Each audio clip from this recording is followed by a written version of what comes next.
Father, Son, Holy Ghost. Amen. In this class, I want to do the second part to the stuff on the demonic. In the first class, I talked about the ways in which demons influence people and how they affect people. And so now I want to talk about how you keep them at bay. And there's a number of different things. I don't have them really in order. I just threw them all down because I just didn't have a whole lot of time to get it done, so I just got it all down.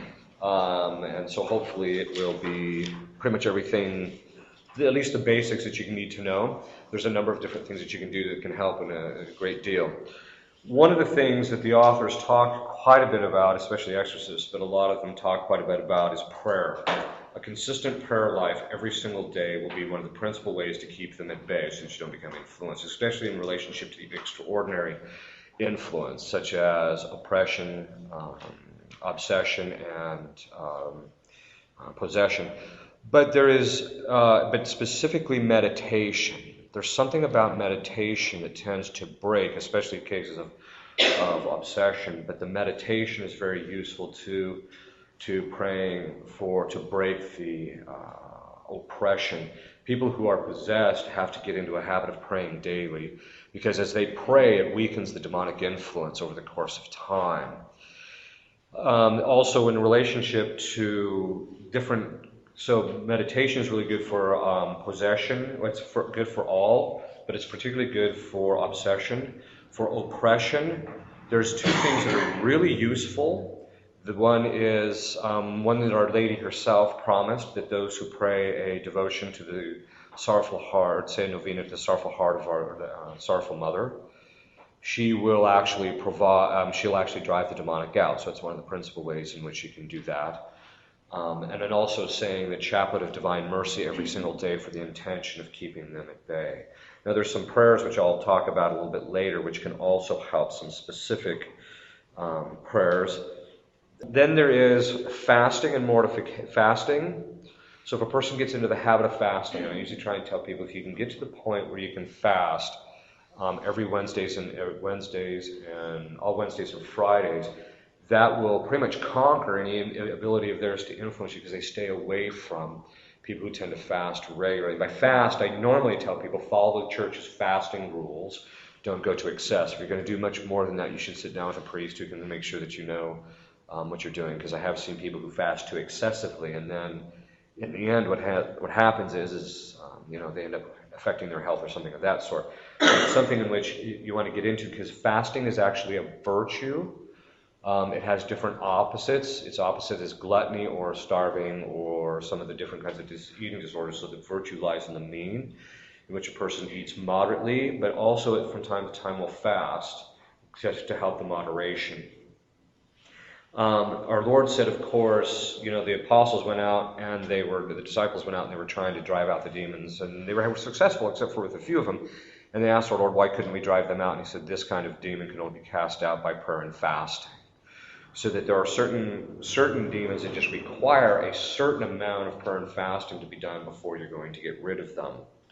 In the process of this fasting, you'll be developing virtue, and developing virtue in all areas is very useful for keeping the demons at bay, especially in relationship to the ordinary things they do, such as temptation, but also in relationship to things like obsession. The reason being is because through virtue, our emotional life becomes more subordinated to reason, so that it's harder for the demons to make use of our emotions in relationship to us.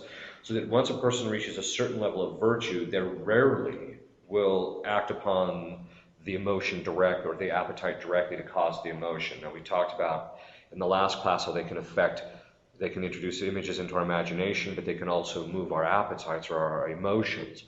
And what happens is when a person reaches a certain level of virtue, they stop going after the emotional life directly, normally speaking, because of the fact that it's too perceptible to the person of virtue that this isn't from himself.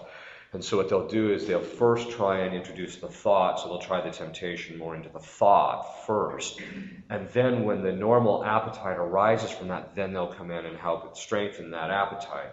But they'll try and stay away from that, so then it becomes a matter of the thought, just getting the thoughts under control. which comes through the virtue of custody of the mind, which is one of the principal ways, not only in relationship to temptation, but in relationship to things such as obsession. Even people who are possessed have to practice it to try and help keep them at bay. There is a general principle with demons, which I think I've mentioned in this class before, but John of the Cross mentions that in relationship to God, they say if you have any type of extraordinary phenomenon that occurs to you, just ignore it. If it's from God, he doesn't need you. He's going to accomplish whatever it's pointing to or whatever he wants done anyway without you. So you just ignore it, and it's not going to hurt you at all spiritually. In fact, that's what God expects you to do, because in this life it's too easy for God to act upon us. But the demons can produce a lot of the same types of signs and same types of things. And so St. John of the Cross says if you ignore it, they can't get anything out of it, because the only way they can have any influence is if we pay attention to it. And that is exampled by Eve. When Satan came and animated, or whatever he did, to portray the serpent, Eve saw that. Now, the fathers of the church say that Eve knew, because of infused knowledge, who the angels were and also who the demons were.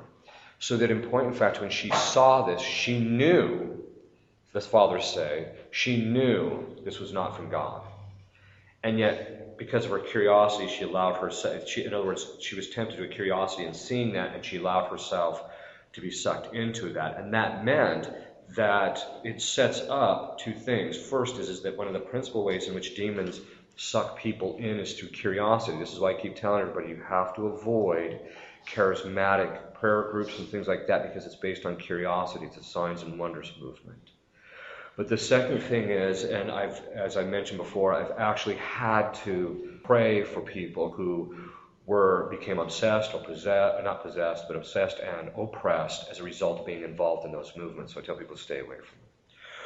But anyway, that being said, but the second thing is that it means that the demons can only get something out of us if we pay attention to them. So you have to have custody of the mind, custody of the eyes, and you just ignore them.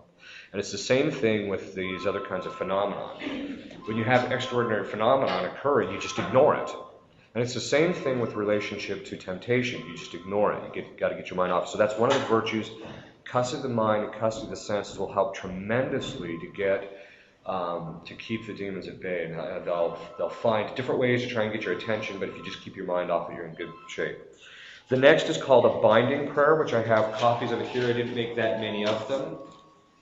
But it's just it basically just goes spirit of, and then you name the type of behavior like you're being tempted with. So if it's to lust, or if it's to anger, or if it's to sloth because you want to spend large amounts of time sitting in front of TV or something like that, you just name the thing that it's tempting you. Or sadness, it can even be like if you're having a hard time getting control of your emotions, you can name the emotion.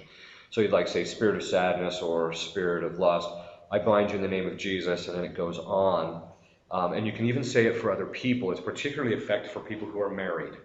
For if one person's being affected by, and the marriage is being affected by it, because in marriage, when you get married, you exchange bodily rights. Now, one of the things that demons pay very close attention to, which I think I mentioned in the last class, is the authority structure. That is the divine economy regarding the authority structure.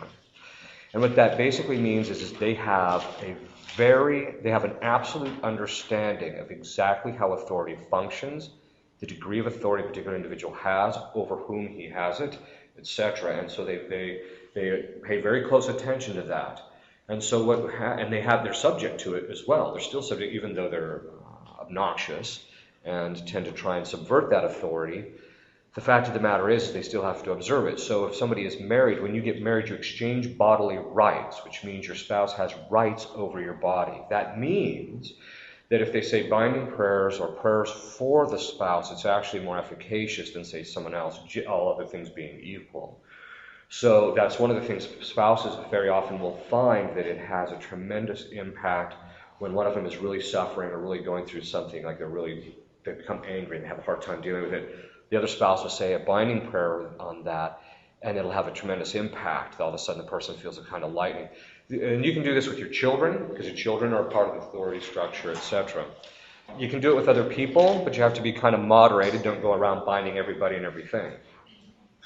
The other thing is, because of the fact that sometimes you have to deal a little bit with the fallout, because if you bind somebody over and there is a demon who is particularly fond of the thing, he may take it out on you. So you have to have a certain level of spiritual fortitude, which is one of the reasons why I usually tell people in the beginning you should really only be doing it with yourself and with your family, and then you can extend it to your friends and so on, based upon where you're kind of at in the spiritual life. Binding prayers can also work for people who are spiritually blind. There was a case one time when I was sitting with an exorcist. We were sitting with this guy who just refused to accept the natural arguments to prove that God existed. So he started out with saying, okay, all things are in motion. Motion has to have a cause, because you can't go back infinitely in things that were caused in motion. Eventually, you've got to get to something that started the motion, etc. So he goes to this argument, and he would get to the guy right to the point where then the next conclusion was, and this thing is called God, and he would refuse to accept the conclusion. He would go back and try and deal with it, but you'd get him right to the point where he'd accept that. And so finally, he says, I just don't think we can know anything about God. Well, being a philosopher, that was the wrong question to ask me, or statement to make around me. So I just said, what do you mean by the word no? And it just stunned him for a minute, and then that gave the exorcist time to do a binding prayer on it, and after that he accepted the argument. So this is something that can actually be helpful, like if you're finding your spouse is having a hard time praying, or they don't want to really be serious about their spiritual life, you can say the binding prayers to keep the demons at bay that might be affecting that. So those are some of the things that you can do. It's particularly effective for temptations and all those other things, as I mentioned. Then there is also the commission of the care of body and soul, which is a prayer that I've got. There's 3 different versions of it. It's very useful. If people get into the habit of saying that every day, that'll provide them a great deal of protection. Now, usually when people start saying that prayer, there's kind of an increase in dreaming activity for a while. The dreams become a little bit more intense, a little bit more frequent, but then they'll kind of pan out. Usually. Not always, but usually.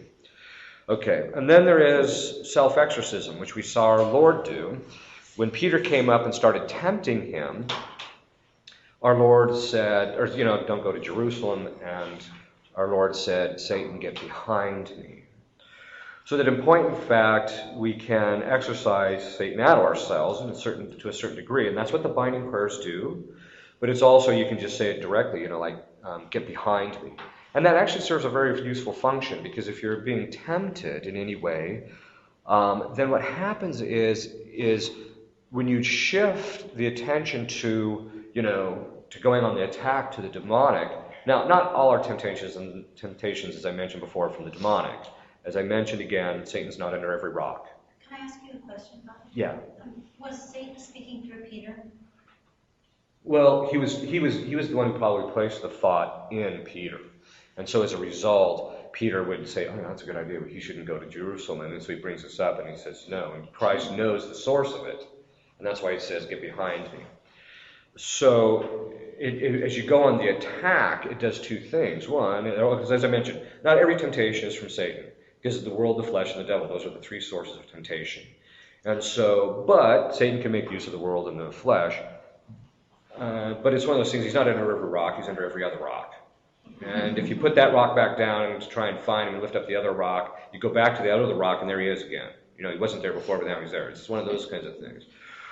So he's not under every rock, but at the same time, it's one of those things that if you do the self-exorcism, it's analogous to us with dogs. If you see a dog snapping and snarling every time you walk by, even though you haven't even touched the thing, you're not likely to go up and start, petting the thing, because you might get your hand bit off. Well, it's the same thing in relationship with demons with us. They don't want to get involved with us unless it's necessary. They have to if they know they're just going to get their intellect chewed at, so to speak. That's to put it more formally. But anyway, in other words, if they're going to get their hand bit off, they're not going to get involved with you. Well, it's the same kind of a thing. So if you go on the attack regularly, they're less likely to do it, or the attacks will become more subtle, so you won't get the more strong, overt types of temptations.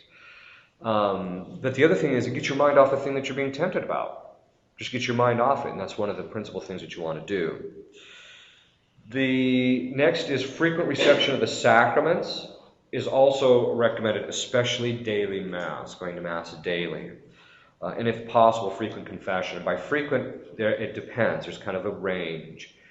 If you're talking about somebody who's trying to stay out of mortal sin, and they're just, they want to conquer mortal sin, they're just trying to stay out of it, they should be going to confession once a week.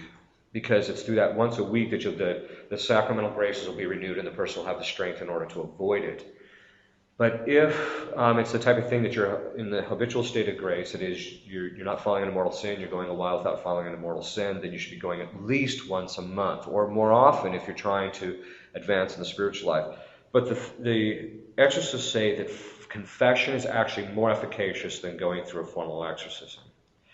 And it can have a tremendous impact in weakening the demonic, whether it's extraordinary or ordinary phenomena. So frequent confession, receiving of the Eucharist daily, if you can, is very important. And part of this is the general principle. It's a general principle. It's not an absolute. But it's a general principle that if you're leading a normal Catholic life, and by that I mean a devout Catholic life where you're going to Mass Sundays, holy days of obligation, getting confession regularly, receiving the other sacraments when necessary, your odds of becoming influenced are very rare. But that doesn't mean that you can't. I mean, you still can. There was a case of a nun, I think I might have mentioned this. There was a case of a nun who was a devout nun. There's no indication that she had ever done anything to incur it, but she became possessed in Iowa. I don't know if I mentioned this in the last class, but she became possessed. And during the exorcism, they were beating out of the demons, okay, what was the cause? And they said there was a particular sin in the region, and God wanted atonement for this sin, and that's why she became possessed. So it may not be for your fault of your own. Now, that doesn't mean you should be panicking, running around, fretting, oh, I'm going to get possessed. I'm trying to lead a good life, I'm going to be possessed. As I mentioned before, your spouse might already think that, but the fact of the matter is that it's very, very rare that you would become possessed or obsessed or these other things if you're doing normal Catholic life. Now, things can happen to you that can still introduce the demonic into your life through no fault of your own, but that's, I don't know if I mentioned this in the last class, but it was something I was hinting at the homily on the Ascension, that sometimes God will allow things to happen to people because He wants them to recognize their weakness, and the lower He brings them down to recognize that weakness, the higher He ultimately wants to lift them up, because what He's trying to do is bring them to a more absolute adherence to His assistance. So the lower He brings you, the more, and that, now here I'm not talking about doing your own sin, that's your own problem, but I'm talking about in the sense of when people start advancing, sometimes there's a sense of despair or things of that sort, and God's doing that in order to raise people up ultimately. So it's frequent reception of the sacraments. Sacramentals, now there's a number of different sacramentals. And the first are metals. There's different metals for different things that can actually ward off the demonic. So for instance, if you're having a hard time converting people, or if there's a particular location that is there's evil things going on and you want to conquer them, the miraculous metal can sometimes do that. Another one is the St. Benedict medal, which I have up here. If you would like, they're already blessed, so I can't sell them to you. But the parish did pay for it, so if you don't have to put the money in now, but if you take some of them, just give a donation to the church so that I can buy some more. That's why I ask people to do it and keep the flow coming, so to speak. But the St. Benedict medals are particularly efficacious.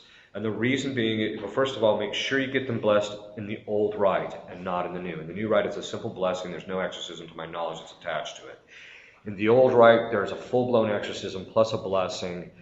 Their specific prayers are asked that this is used to drive the demonic out, so it's very efficacious. St. Benedict medals you can wear them. I usually tell people if you wear a scapular, which is something which I'll talk about in a minute, if you wear a scapular, you can actually add it to the scapular to get some protection. So you can carry it on your own person. In relationship to your house, there's different levels of protection. Just having one in the house provides a certain level of protection. But the common thing to do is to take them and bury them in the four corners of your property. Now, we're not talking about the same kind of thing where every so often someone will bring me a statue of St. Joseph. And the first thing I ask them is, what are you using this for? Because inevitably it's, I'm putting the statue upside down because no, that's superstition and it's just going to cause you trouble. So I'll tell them, I'll bless the statue, put it in your house and pray to him, and then you'll get your house sold. But the metals are different. You want to actually bury them in the four corners of your property, or put them in the four corners of your property, whichever is the case. If it's cement all around, you're not going to be able to bury them. Or if you live in an apartment or something like that, you can just put them in the four corners, and that will help to ward out the demonic. That's just kind of common. If you're having particular difficulties in the house, it's common that the exorcist will say to put the St. Benedict medals over every entrance to the house. That means the doors and the windows. Now, why that? I mean, demons can walk right through the walls. I mean, they don't even walk. They just change their mind where they want to act upon, and that's where they're at. Well, for some reason or another, there's something about the physical laws that they also have to observe in a certain respect. And so exorcists will talk about how demons will actually enter the house through a window or things of this sort. So I theologically, I'm not sure exactly what it means other than what I told you. There's something about the physical laws that even they have to observe. So that's why you put them over usually over the top. You don't have to nail them in. Some people just tape them on the top, and then that'll actually provide a certain amount of protection. You can also put them on things that behave strangely. I'm not suggesting you tape one to your kid's forehead.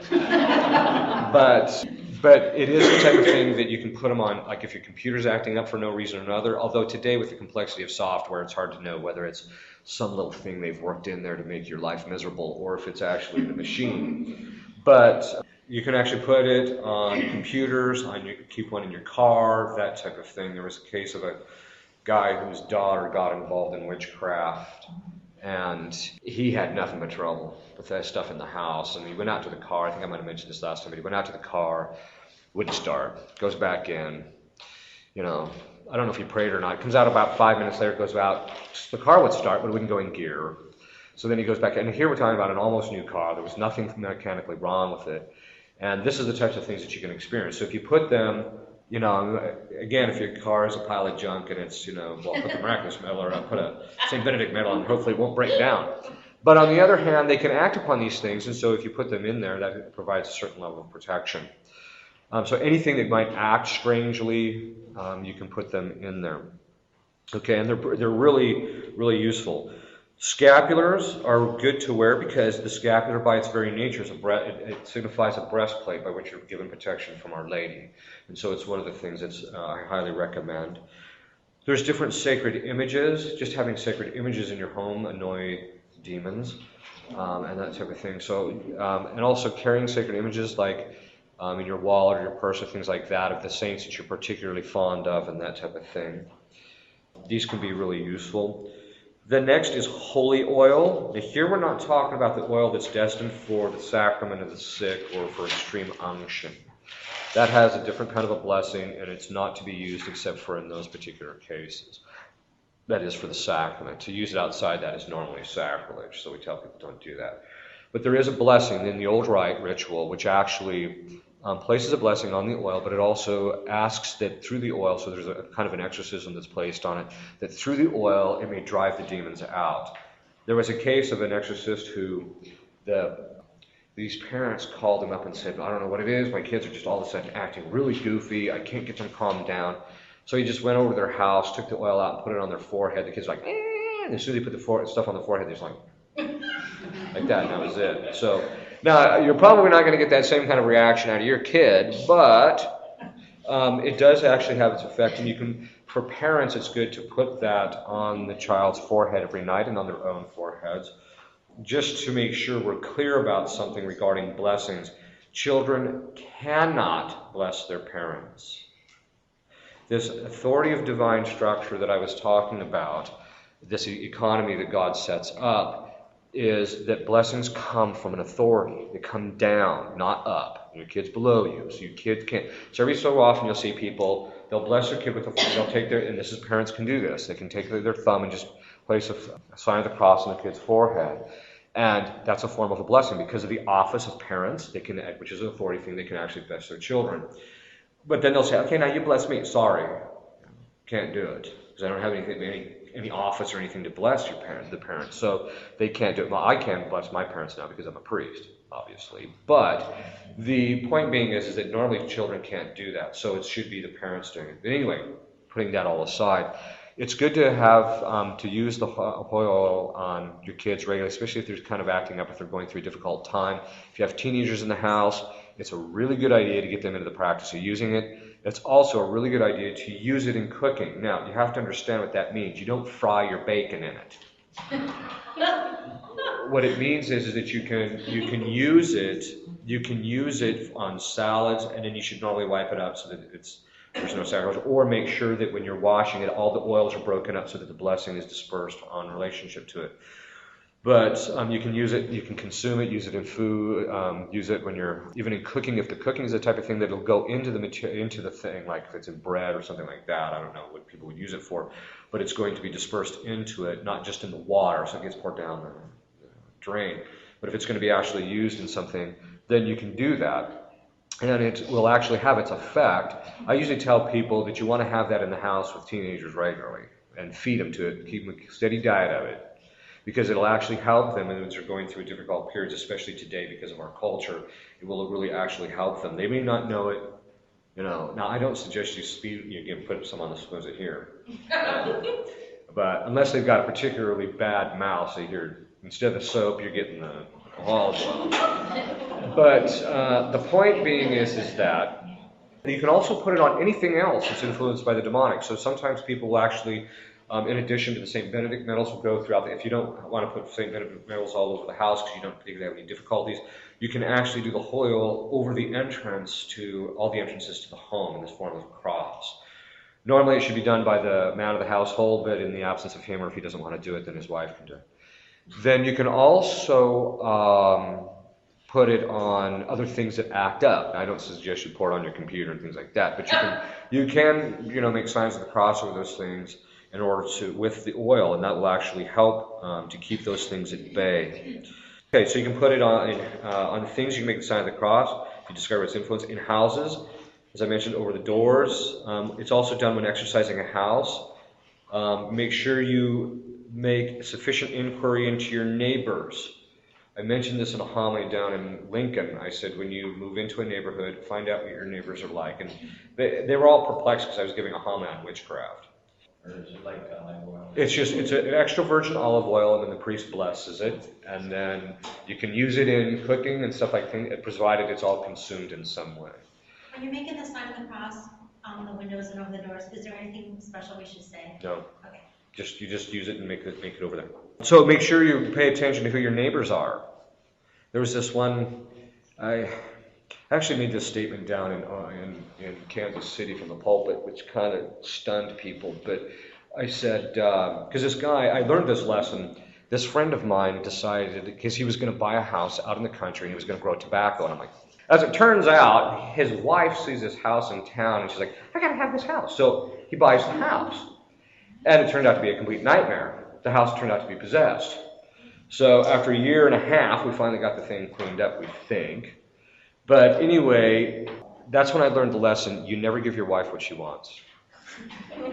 You give her what you know is going to make her happy. And sometimes those are the same, and sometimes they're not. The one thing that we always have to remember is that demons love places.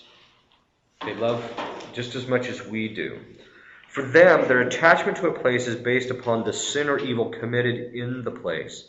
If you discover that something demonic or by witchcraft is done in a house or in some other place, it's a good idea to ask a priest to bless or exorcise that particular place. Now, this means, of course, like if you find your son doing something he's not supposed to be doing sometime, some morning or something, it's not the type of thing, oh, I've got to bring a priest in and exercise the house.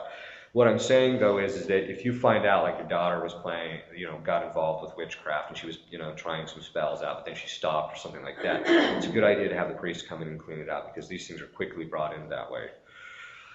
Then there is the use of votive candles that are blessed in the old rite. Again, not in the new, because in the new rite they don't have the. There's actual section in the old rite where the blessing on the candle asks specifically that through the burning of the candle, it'll drive the demons out. Now, I mentioned this in the last class. There's demons of the air. They get into the air. They take possession of the air by people's virtue, people's blasphemy, and things of this sort. So they can take possession of the air, and these will actually drive the demons of the air out. As I mentioned, demons of the air are mentioned in Scripture. They're mentioned by Our Lady of La Salette. And by saying this, it'll actually drive the demons of the air out. And so I usually recommend for people to actually have it done in the old rite, the blessing done in the old rite.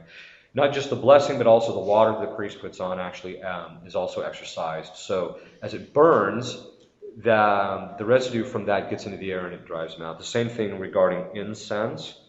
You can burn incense to have the same kind of an effect. Yeah. You're talking about candles and having them blessed, you're not talking about all of our little votive candles and stuff, are you? Everything. Every candle you burn in your house, you should get it blessed. You know, even if it's just your party lights, get them blessed. Can you give us, Yeah. No. Can you give us an example of blasphemy, how it pollutes the air?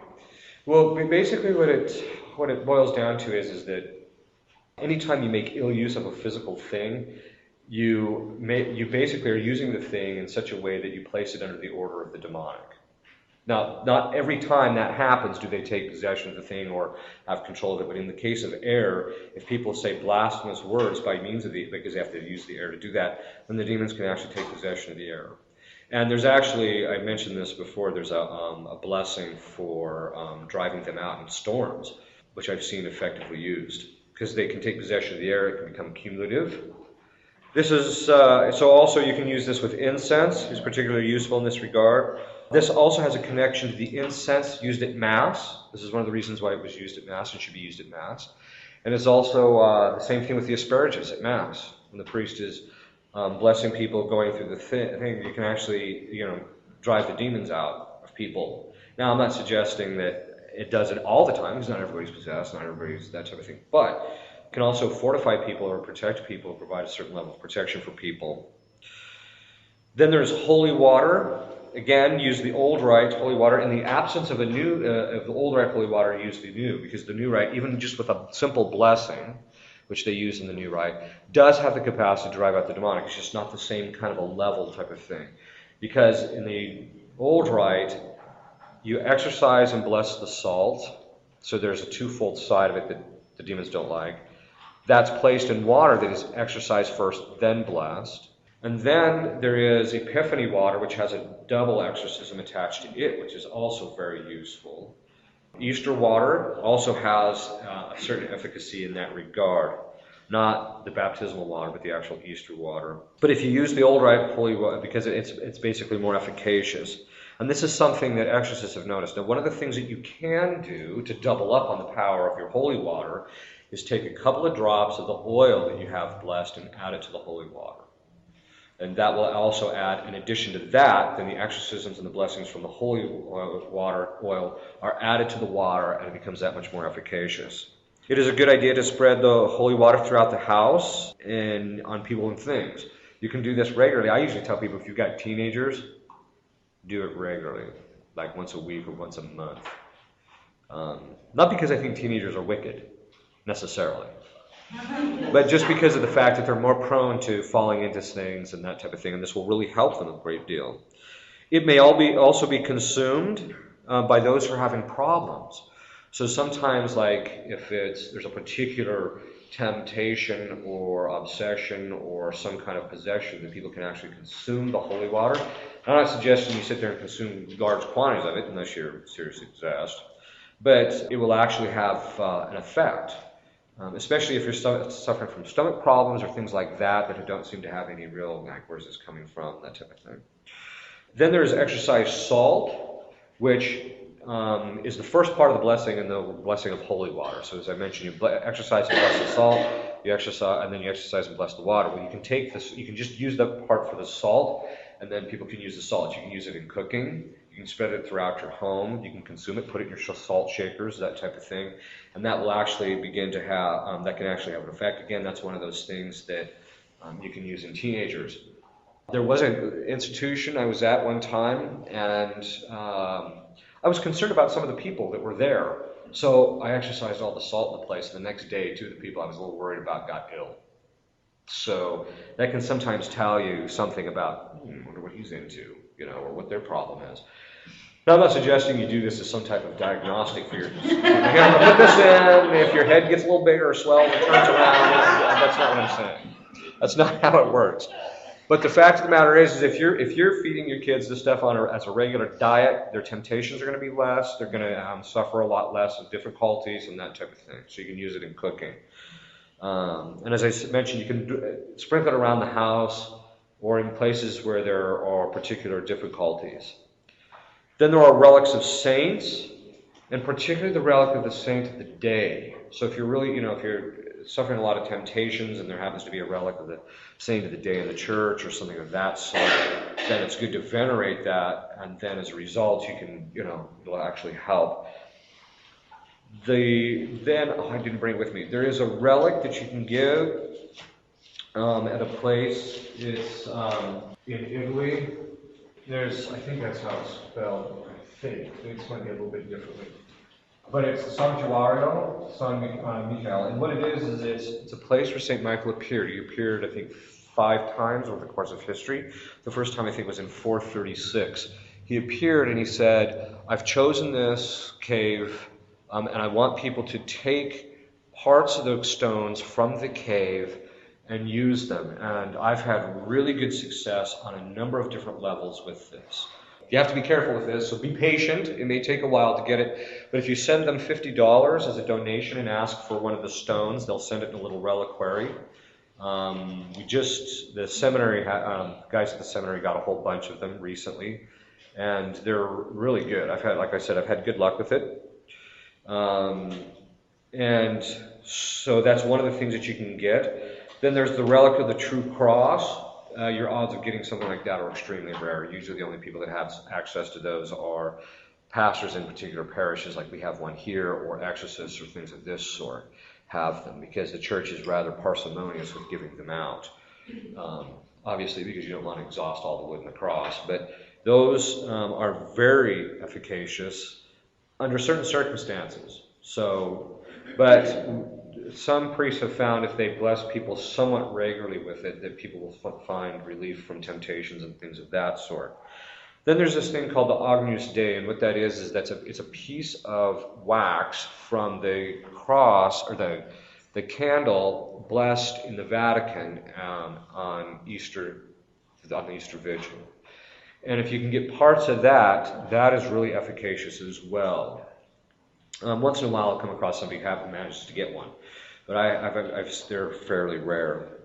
So different saints and that type of thing. Another way to drive out demons is by private and solemn private exorcisms. Now, private exorcism is one which a priest can do without faculties. He doesn't have to get permission from the bishop or that type of thing. And they're usually short. They don't usually last too long. There's different parts of it. There's some parts that are in the ritual, some parts. There's an actual book which one exorcist puts out, 2 exorcists, put it out for other exorcists and other priests, which contain a whole host of them. They have an abbreviated version of that. It's a yellow book, which contains the ones which lay people can say. They're just basic prayers. They're not exorcisms, but they're basic prayers. But this, the priest can say the prayers out of those. Certain parts of those are very efficacious depending on the circumstances. Being an exorcist is analogous to playing the piñata game. Because the demon is the guy standing there watching you trying to bat the piñata. He's the piñata. But he gets to move around. You're blindfolded. And because he's far more intelligent than you are. So you're like, and that's the way it is a lot of times with exorcism. You have to keep trying different things until you find the things that they really don't like. And then that's what you put the screws to them with. And so sometimes it takes time. Sometimes people will find, if they go through that yellow booklet, they'll say the different prayers that kind of stand out to them, and they'll find, well, this prayer is really good for me, because I find when I pray this prayer, and the symptoms or the effects are much more alleviated and that type of thing. And then there's a solemn exorcism, which is when the priest receives faculties from the bishop in order to do a full-blown exorcism. Oh, let me back up. The other thing that protects you is this divine economy of authority. If you have some authority over the thing, you have some degree of protection. Now, in the case of the priest, he has a certain amount of protection from his priesthood, but he also, once he receives faculties from the church, he also is protected even more by the church because he's invested with more authority. And that's the real thing that faculties provide. They provide authority which the priest does not have on his own. And so as a result, there is a significant difference, and the exorcist will tell you there's a significant difference between doing a private exorcism, saying the exact same prayers under a private exorcism with no faculties and one with faculties. Can you tell us what faculties are? Oh, yeah, that's a good question. Basically what it is, you know the two keys you see in St. Peter?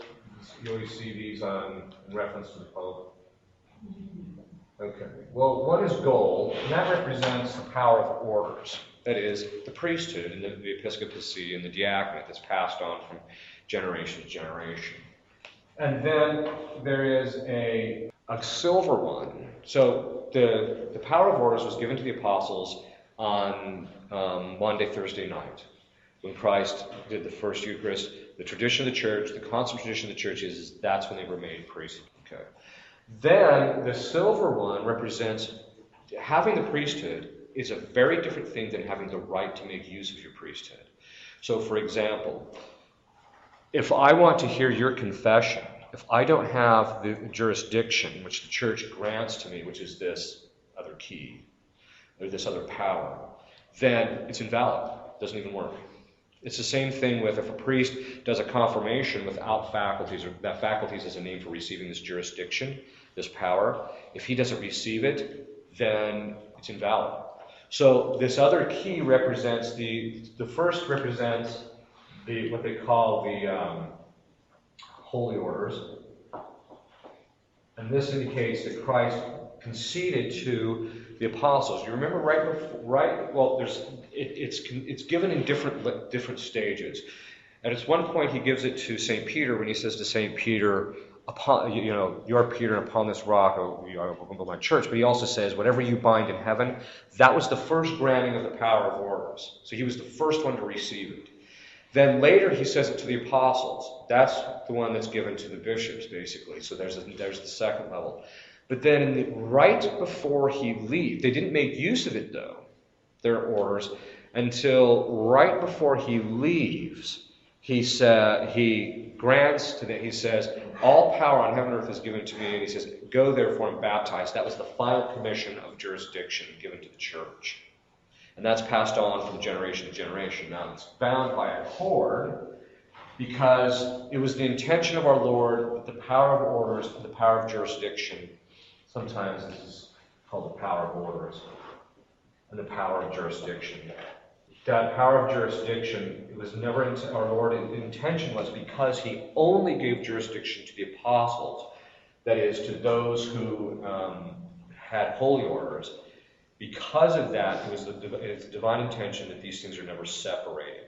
So as a general rule, you don't give jurisdiction to lay people. It can be done under extreme circumstances, but normally speaking, it should not be given. The other thing is that also meant that the exercise of holy orders should not normally be done without jurisdiction. And there are certain things in which you can't exercise the holy orders without jurisdiction. Now what happens is this jurisdiction it's this authority structure that God gives, and the demons have to obey it. Our Lady even observes it, because of the fact that, if you recall, Our Lady never appeared and told anybody she was immaculately conceived until the Pope had stated it. 3 years after the Pope stated it, then she appeared and said it. So the point being is that she even recognizes that this is an authority structure that God has set up, so I will observe it. And she's the Queen of Heaven, so she can get anything she wants anyway. But the point being is that even she observes it. So, in relationship to exorcisms, if the priest has this jurisdiction, if the church invests him with the authority to cast the demons out, and that's part of the jurisdiction is to drive out demons, it's far more efficacious than just trying to do it on his own. Yeah. When would you have jurisdiction in already? I don't remember which, like maybe you said lady jurisdiction. You never. You don't want to separate them. No, but I mean, what you said something about only under extreme circumstances. You would give jurisdiction to the laity. Yeah, under several necessity. I mean, like an example. Let's say, suppose you can't get to some guy in the bush in Africa. Suppose a priest isn't going to be there for another 1.5 years or 2 years. And so you may give a layman the jurisdiction to witness marriages so that the people actually have valid marriages and aren't just shacking up. That would be an extreme example. One example which they're doing now, which I do not like, is they're giving lay people jurisdiction to sit on tribunals and make judgments about annulment cases. I think that's just seriously daft. And there's a number of different reasons for that. But not that I don't like lay people, but just that there's a certain place for certain things. Okay. Then there is a group called Auxilium Christianorum, which I mentioned in the last one. You can get their information at this website. This was started by 2 exorcists. It has ecclesiastical approbation. And basically, I've got some examples of the prayers here. You can take them until I'm out of them. I printed about 10 of them. Basically, what it does is it was started for 2 reasons. One, to help the exorcists themselves. They were alarmed at the fact that so many exorcists were having a charismatic renewal, people get involved in this, and it was actually causing them trouble. So what they decided to do is say, okay, we got to get away from that practice. We need to start a group that prays, because we do need their prayers. Their prayers are very efficacious in helping the exorcists also drive these things out. So they said, we need their prayers. So they set up a group called Auxilium Christianorum. And so there's 2 intentions they pray for. They pray for the people that the exorcists are trying to liberate, the second, and the priests that are part of it, not necessarily all our exorcists. When they say these private exorcisms, it can help. The second thing it does is it provides protection for the people and their families that are members. Now, as I mentioned, I think in the last class, I don't recommend people getting involved with this unless they've talked to a priest first, or unless they have a really high level of spiritual life, because there is a tremendous intensification usually that occurs when people start doing this. And usually one of the first things that happens is God starts stripping them of their ability to rely on themselves. It's one of the first effects. And it's a purification process. Most members go through it. And in some cases it's very drastic. So you have to be, and not God, but then they'll usually notice in that process there's a very subtle but very strong level of grace that's being provided. What that God is doing is getting you to recognize you cannot win the spiritual warfare on your own. You'll just get mopped up because the demons are far more powerful and far more intelligent than we are. So the only way we can survive with this is by grace. And so that means we have to depend on God. Then I mentioned in the last class spiritual contracts. And what spiritual contracts are is you say a prayer to our Lord, to Our Lady, and you say, each time I make the sign of the cross, I want this prayer to be remembered, or to have this. So each time I make the sign of the cross, if you say the binding prayer, you can say the binding prayer. Each time you say, God, each time I say this binding prayer, then you say the binding prayer. I want this binding prayer to have this effect on me. So every time you make the sign of the cross, whether you're paying attention to it or not, it'll actually have its effect. Exorcists use this regularly in order to help the person begin to overcome.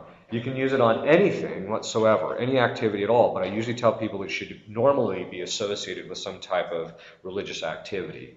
So you don't want people, I don't want to be exaggerate, but you don't want people to say, well, each time I pick my nose, I want this, because that's where people will get to it in no time flat, the way people are. So what you have to do is you just tell them, each time you make the sign of the cross, or each time you genuflect, or something of that sort. And this can be really useful, especially like if you have, say, someone in your family that's having a lot of problems, then what you can do is you can actually say, each time I make the sign of the cross, may this binding prayer help this person, ward off the demons or something of that sort, and it'll actually have its effect long term. Then there is devotion to the various saints. And the first is to Our Lady, obviously, because her relationship to demons is something unique in a certain sense. First of all, Satan fell because of her, and he brought everyone else down, which means their hatred for her, even if their sin was something else, it remotely is connected to that, so they just can't stand her. The second thing is that she is the queen of heaven and earth. And again, we're back to this divine economy, this divine authority structure. And what happens in that case with Our Lady is she observes God's intention regarding how long the person is supposed to be influenced and that type of thing. But she has, practically speaking, absolute coercive power over the demons. She can drive, if it's God's will that they drive them out, she just tells them you're out and they're out. So she's on a level that the rest of them aren't quite at, the rest of the saints aren't quite at. Now there are times when God sends a particular saint to do this, but because she's Queen of Heaven, she has an authority that no other saint has. And so she's one of the most efficacious ones to get involved with. Then there is, of course, St. Michael, whose job it was to cast Satan out. And people should be praying the prayer to St. Michael and saying that regularly to him and just fostering a devotion to him. Then there's your guardian angel. Now, the way the angels function and the way saints function to a certain degree too is, remember this authority thing? Well, when you're created, God gives you authority over your body. Now, you can cede that the certain amount of that authority to the demons by what you do, by committing sin. It can also be, there's a natural authority we have over each other. And this is based upon physical laws.